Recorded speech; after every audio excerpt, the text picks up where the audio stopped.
अस्सलाम वालेकुम। वीडियो शुरू करने से पहले आप सबसे रिक्वेस्ट है कि अगर आपने अभी तक हमारा चैनल सब्सक्राइब नहीं किया तो पहले चलकर सब्सक्राइब का बटन दबाएं।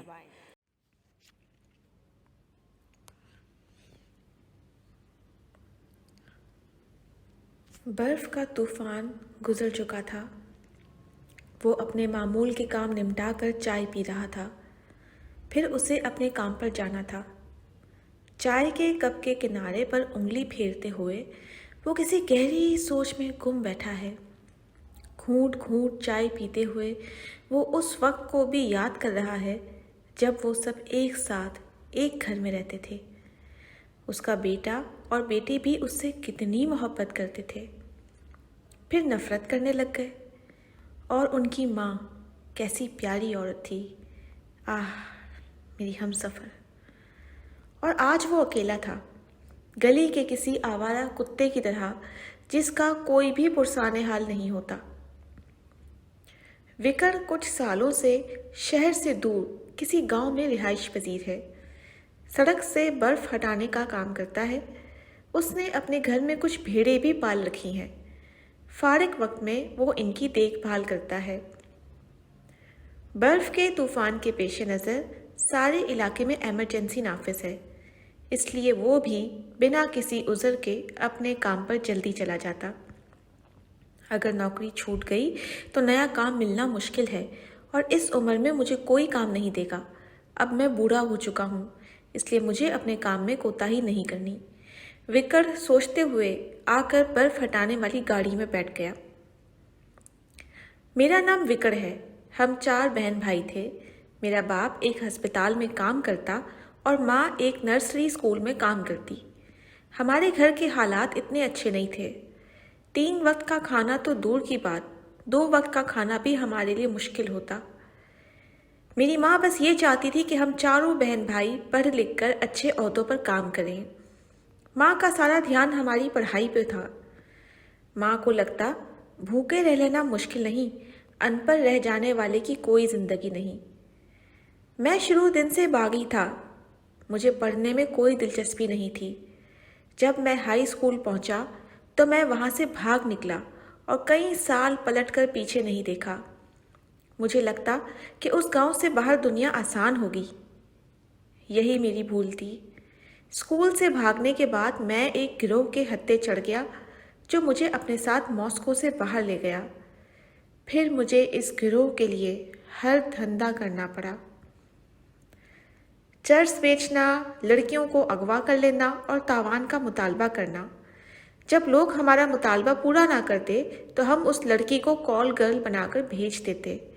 फिर एक दिन हमें एक लड़की को अगवा करने का काम मिला। उसका सारा बायोडेटा हमें दिया गया। अपने मुकर्ररा वक्त पर पहुंचकर हमने उस लड़की को अगवा किया और अपने ठिकाने पर आ गए। अगली सुबह जब मैं नाश्ता लेकर गया तो उस लड़की को देखकर दंग रह गया। रात के वक्त ठीक तरह से चेहरा नहीं देखा था। अब दिन की रोशनी में चेहरा देखकर मुझे कुछ वहम था कि मैं इसको जानता हूँ। मैंने डरते डरते उससे नाम और घर का दुरुस्त एड्रेस पूछा और मेरे बदतरीन खदशे की तस्दीक हो गई। उस दिन से लेकर अगली रात तक मैं उस लड़की को बचाने के लिए मंसूबे बनाता रहा। मेरे बनाए तमाम मंसूबे नाकाम होते गए तो मेरे पास आखिरी रास्ता यही था कि मैं इसको जान से मार दूं। अगली रात मैं इस लड़की को लेकर इस अकूबत खाने से भाग निकला। जल्द ही हमें तलाश कर लिया गया। मुझे पता था उसका बाप तावान की रकम नहीं भर सकता, तो मैंने उस लड़की को गोली मार दी। वो मौके पर ही हलाक हो गई। फिर मैंने पहाड़ से कूदकर दरिया में छलांग लगा दी। मुझे अपनी जान भी बचानी थी, जो सिर्फ उसी सूरत में ही मुमकिन था। तैरते तैरते मैं साहिल के किनारे आ लगा। किनारे पर आकर मैं बेदम हो चुका था। जब मेरी आंख खुली तो खुद को बिस्तर पर पाया और हैरान रह गया। मुझे यहाँ कौन लेकर आया? और साहिल का मंजर मेरी नज़रों के सामने घूम गया। इतने में एक बूढ़ी औरत खाना लेकर आई। उसने मुझे साहिल पर बेहोश देखा था तो उठाकर अपने घर ले आई। ये बात उस बूढ़ी औरत ने बताई। मैं अपनी पिछली ज़िंदगी के मुतालिक उसे कुछ भी नहीं बताया था कि मैं कौन हूँ, कहाँ से आया हूँ। बस एक झूठी कहानी सुनाकर बूढ़ी औरत का एतमाद जीता। फिर मैं उसके घर काम करने लगा। उसने अपनी बेटी रोज से मेरी शादी करवा दी। रोज किसी और के बच्चे को जन्म देने वाली थी। बदनामी से बचने के लिए मुझे उल्लू बनाया गया। मैं घोड़ों का अस्तबल साफ करके इस जिंदगी से उकता चुका था। अब मेरा यहाँ से भागने का इरादा था कि एक दिन बूढ़ी औरत को पैसे और जेवर रखते देख लिया। एक रात जब वो सो रही थी तो मैं बाहर चला गया और चोर बनकर वापस आया और पैसे ढूंढने शुरू कर दिए। शोर की आवाज़ पर मार्था उठ गई। उसने मुझे पहचान लिया था। पुलिस से बचने के लिए मैंने छुरी मार्था की गर्दन पर फेर दी। रोज ने मुझे कत्ल करते हुए देख लिया था और मैं इस बात से बेखबर था। उसी रात रोज ने एक बच्चे को जन्म दिया और उसका नाम टिम रख दिया। मुझे रोज या टिम से कोई दिलचस्पी नहीं थी। मैं फिर से भागने की कोशिश में था, लेकिन रोज ने मुझे पकड़ लिया। आज तुम भाग नहीं सकते मिस्टर विकर, रोज ने चिल्लाकर कहा। तुम मेरे रास्ते से हट जाओ वरना मैं तुम्हें जान से मार दूंगा, मैंने भी चिल्लाकर कहा। जिस तरह मार्था को मारा था तुमने, इसी तरह मारोगे या कोई नया तरीका है?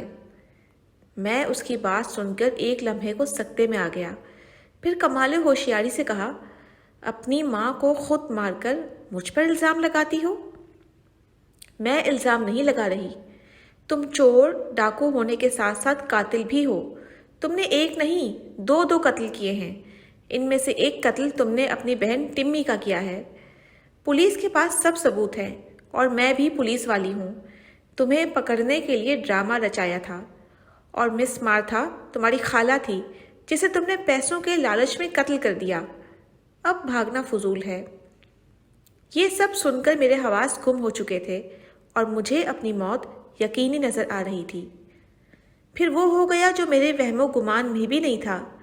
रोज को पीछे से किसी ने गोली मार दी और वो मेरी आंखों के सामने तड़प तड़प कर मर गई। मैंने गोली मारने वाले नकाब पोश का चेहरा देखना चाहा, उसने खुद ही नकाब उलट दिया। मेरे मुंह से बेसाख्ता निकला, जेसी तुम यहाँ? हाँ मैं यहाँ, उसने मुस्कुराते हुए कहा। तुमने पुलिस वाली को मार दिया? मैंने कहा, कोई पुलिस वाली नहीं है, ये सब झूठ है। आओ पहले लाश को ठिकाने लगाएं, फिर तफसील बताऊंगी, जेसी ने कहा। उस रात हम दोनों ने रोज की लाश को गड्ढा खोदकर दबा दिया। फिर जेसी ने मुझे रोज की कहानी सुनाई। मार्था और रोज मिली हुई थीं। उनका पूरा एक गिरोह है। वो गरीब और बेबस मर्दों को ऐसे ही बेवकूफ़ बनाती हैं, फिर इनसे अपने मतलब के काम निकलवाती हैं। ये तुम्हें पैसों और जेवर का दिखाई देना इनके प्लान का हिस्सा था। मार्था मरी नहीं है, बस तुम्हें धोखा दिया गया। रोज का काम ही मर्दों की सारी मालूमात इकट्ठी करना होता था, जिससे वो इनको ब्लैकमेल करके अपनी मर्जी का काम करवाती थीं। किसी वक्त मैं भी इनके गिरोह का हिस्सा थी। फिर हमारी लड़ाई हो गई और मैं इनसे अलहदा होकर रहने लगी। और हमारे इस सारे गिरोह की सरगना तुम्हारी माँ है। तुम्हारे जाने के बाद तुम्हारी बहन घर से भाग गई, जिसे तुमने कॉल गर्ल बनने से बचाने के लिए मार दिया था। और ये बच्चा रोज का नहीं है, किसी गांव से उठाकर लाई थी। 2 औरतें तुम्हें बेवकूफ़ बनाती गईं और तुम बनते गए। और तुम्हारे बाप और भाई को डाकुओं ने मार दिया था। तुम्हारी माँ ने डाकुओं से इंतकाम की खातिर ये धंधा शुरू किया था। अब हम यहाँ नहीं रह सकते, इसलिए चलो कहीं और जाकर अपनी नई जिंदगी शुरू करते हैं। बचा और सब माल असबाब लेकर मैं जेजी के साथ एक नए कस्बे में चला गया। इस बच्चे को हमने अपना नाम दिया। जो पैसा हम मार्था का लूट कर लाए थे, उससे कुछ अरसे बाद कस्बे में छोटा सा घर बना लिया। टिम 16 साल का हो चुका है। उसने सब आदतें मेरी चुराई हैं। वो भी बागी बच्चा है। जेजी घोड़े से गिरकर मर चुकी थी। जेजी से मेरी एक बेटी भी है, जिसे मैं बहुत प्यार करता हूँ।